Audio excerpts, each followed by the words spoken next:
Sen zahmet etme, ben kendim atlarım denize. Senin için her şeyi yaparım canım, kumandanım benim. Tabakhaneye bok yetiştiriyoruz sanki. Vay canına. Yaramaz. Boktan bir iş. Garantisi yok.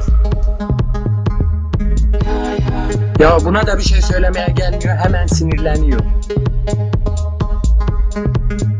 Ya küçük enişteyi parçalamışlar.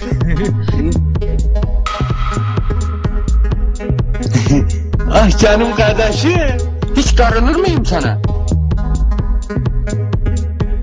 Allah Allah Allah! Arap sen içme, bokunu çıkarıyorsun.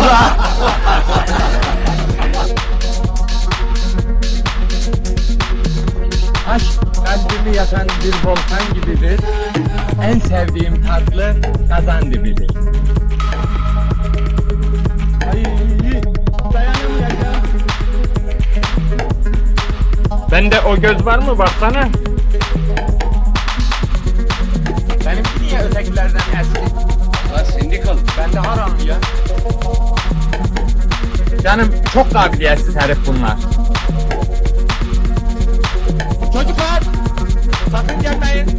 Tünelin bu ucu bomboş bir yere çıktı. Çok kolay oldu. Karşıdan bir adam geldi. Öz! Ben adam mıyım? Değil misin? Bak bak.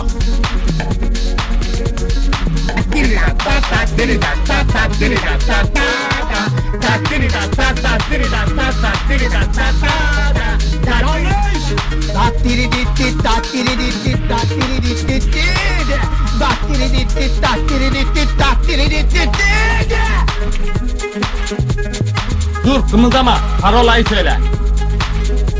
Şöyle şey. Evet.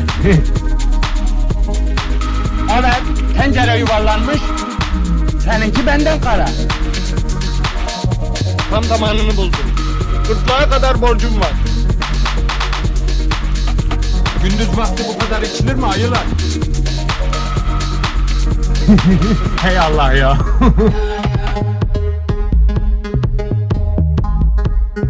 Yok deve. İki gönül bir olunca damlaya damlaya göl olur.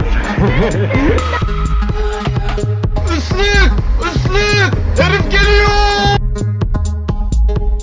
Konuşma lan benimle. Aramızdaki bütün arkadaşlık bitti. Ne diyor bu? He? O zaman benden günah gitti güzel kardeşim benim. Olur canım kumandanım. Parka gidecekmiş iki gözümün çiçeği. Patlama yemek yiyoruz. Sen buraya gel. Kendini bir bok zannediyor eşyol eşek. Pek anlamadım ama olsun. Arkadaş için çiğ tavuk bile yenir. Pislik. Sen karışma lan eşyol eşek.